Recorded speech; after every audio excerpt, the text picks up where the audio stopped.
We continue now at the top of Daf Kufnun Zayin Amad Aleph and Meseches Bava Basra. This is Bava Basra Daf 157a. And the previous Amud, the Gemara said that the Mishnah's version of the Machlokas between Rabbi Eliezer and Rabbi Yoshua is the same as Rabbi Yehuda's version in the Brisa. We're about to bring Rabbi Yehuda, but right now we're in the middle of Rabbi Meir's version of the Machlokas. The discussion is, when do we say Divrei Shchimera Kechsuvin V'Chimisurin Dami? When do we say that the words of a Shchimera are enough to create a kinyan? And in Rabbi Meir's version of the Machlokas between Rabbi Eliezer and Rabbi Yoshua, Rabbi Eliezer says that only on weekdays we say Divrei Shchimera Kechsuvin V'Chimisurin Dami, because on weekdays it's possible to write, and therefore the words alone are able to affect a kinyan. On Shabbos we do not say that that is the case. And the Brisa now continues with the opinion of Rabbi Yoshua. Rabbi Yoshua says, B'chol Amru, that it's true on a weekday, meaning on a weekday we say Divrei Shchimera Kechsuvin V'Chimisurin Dami, V'Kal V'chomer L'Shabbos, and certainly on Shabbos we say that the words can affect the kinyan, and the idea is that it's a Kal V'chomer on Shabbos. As the Rashbam here explains on the previous Amud, Kal V'chomer L'Shabbos, Dekevan Dein Yochel Lichtov, since it's not possible to write on Shabbos, so Asu Lo Takana, so they made a solution, Liknos Devarav Ba'amira Bi'alma Kadesh Lo Titrof, that they said that speech alone is able to make the kinyan, and that way Lo Titrof, that way his mind, he's not going to be concerned, and he won't get more ill, he'll be able to become more healthy. And the Brisa continues with Rabbi Meir's version, Kayotze Bo, similarly we find the following Machlokas, Zochin L'Gadol Ve'ein Zochin L'Katan, that we can be zocha, we can pick something up and be zocha in it, so that the gadol, the adult, will get ownership of it, but that's not true by a katan. We can't be zocha for a minor. Divrei Rabbi Eliezer, that's Rabbi Eliezer's opinion. And the reason Rabbi Eliezer in this version makes this distinction between an adult and a minor is because in general, a minor has less capacity to take ownership. Rabbi Yoshua says, on the contrary, begadol amr, we say it's true by an adult, and kal v'chomer l'katan, since a katan has less capacity, therefore we provide the solution, and zachin l'katan as well. And now the Brisa comes to Rabbi Yehuda's version, which is our Mishnah's version of the Machlokas. Rabbi Yehuda says, Rabbi Eliezer Omer, that Rabbi Eliezer says, B'Shabbos Devar of Kayam, and on Shabbos, the Divrei Shchimera Ar Kechsuvin V'Chimisurin, the words alone can affect the kinyan, Mimnei Sheinu Yachol Lichtov, because on Shabbos it's not possible to write, Avalo B'Chol, but on weekdays we don't allow for that. Rabbi Yoshua says, B'Shabbos Omer, it's true on Shabbos, Kal V'Chomer B'Chol, and certainly it's true on weekdays. That's exactly the Machlokas as we see it in our Mishnah. And the Brisa continues, Kayotze Bo, similarly, Zochin L'Katan, we can be Zocha on behalf of a minor. Ve'ein Zochin L'Gadol, you can't do it for an adult. Again, this is a solution provided for a Katan who has less capacity to make kinyanim and to appoint Shluchim. Divrei Rabbi Eliezer, those are the words of Rabbi Eliezer. Rabbi Yoshua says, L'Katan Amru, it's effective for a Katan, and Kal V'chomer L'Gadol, certainly it's effective for an adult. And the Gemara continues with the Mishnah, Nafal Habayis Olav V'al Aviv. Let's say a house falls on him and on his father, meaning to say it kills a son and a father at the same time. We don't know which one of them died first. O Olav V'al Morishav, or in general, falls on a person, and then it falls on the people who he would inherit from.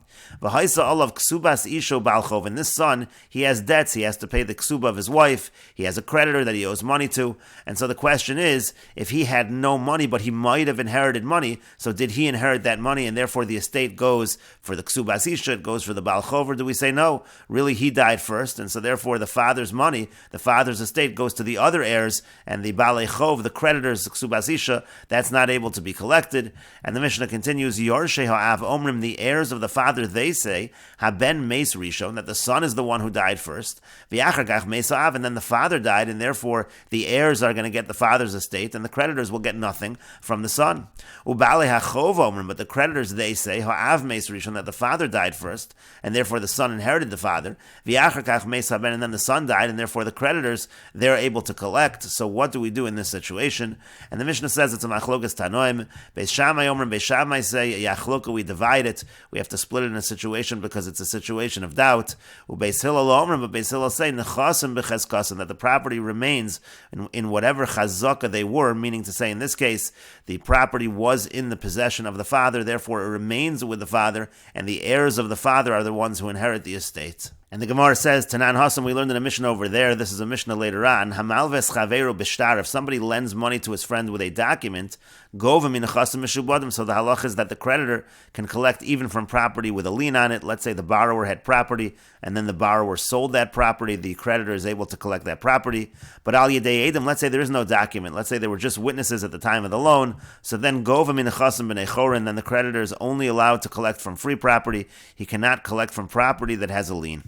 And the Gemara continues, Boy Shmuel. Shmuel asks the following question. The ikni, let's say the way it's written into the document is that even property that I acquire in the future, I'm going to owe to you. V'kana, and then the person does in fact acquire property in the future, meaning he acquires property after he borrows the money. So Ma, what's the halacha? Is the lien, does the lien apply to that property as well if the property was not owned by the person who was in debt at the time of the actual loan? He only acquired the property later. Is there able to be a lien applied to that property? And the Gemara says, I'll leave it to Rabbi Meir. According to Rabbi Meir, Damar Adam Makne Davar Shelo Bo Liolam. Rabbi Meir says a person can give away something, can transfer ownership of something even if it doesn't yet exist. So Loti Boilach, it's not even a question for us. The Vadai Kana, certainly that will be an acquisition, meaning to say the lien will be effective. He's writing into the document, even though this land does not exist, so to speak, he doesn't own the land yet, he's putting a lien on any future property, and that would be effective according to Rabbi Meir.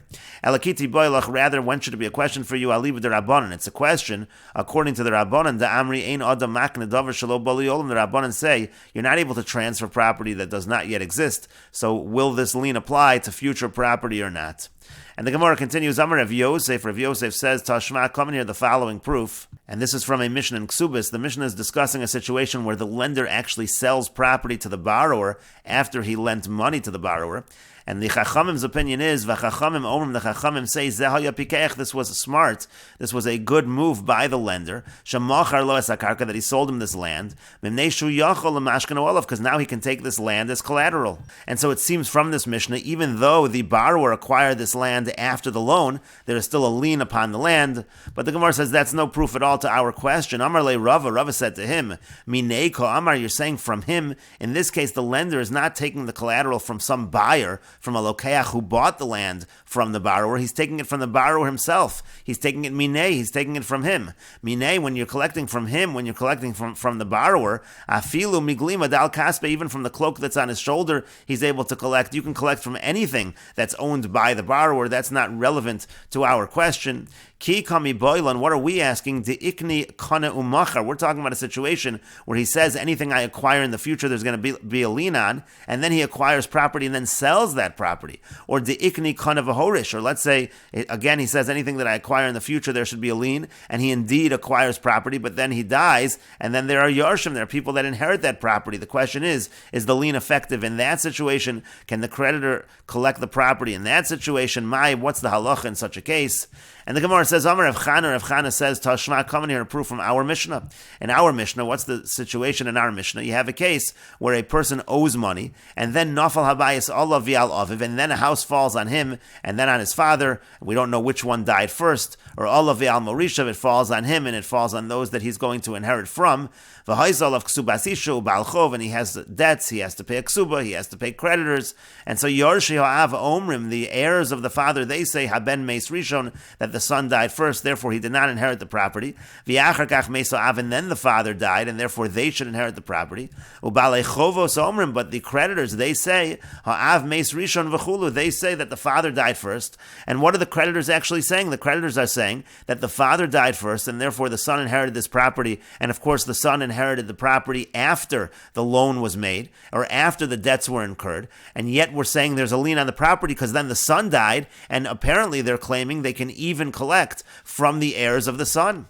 And the Gemara says, if it should enter your mind, the ikni kana umachar, the ikni kana v'horish, that in a case where he says, anything I acquire in the future, and then he acquires and he sells the property, or he says, anything I acquire in the future, and then he acquires and he bequeaths the property to others, lo mishtabit, if you're going to say there's no lien, so what are the creditors even saying? Nihi nami da'av meis beresha, even if we say that the father died first, the iknihu, this is property that he acquired in the future, and the creditors shouldn't collect it anyway. What kind of claim are the creditors making? So it must be from our Mishnah that you are able to collect, that the lien is effective in such a situation. And the Gemara continues, Amar Luhu Rav Nachman said to them, he said to the sages, Ze'ira Chavrin, Ze'ira our colleague, Tirgamo, he interpreted our Mishnah as follows, Mitzvah al hayisomim lefroa chovas avian. There's a mitzvah on orphans to pay the debts of their father, meaning to say this case is an exception when you're talking about a situation of orphans orphans who are inheriting from this son, and again, the son owes money, so there is a unique mitzvah that the orphans have to pay the debt. Even if the lien were not to be effective,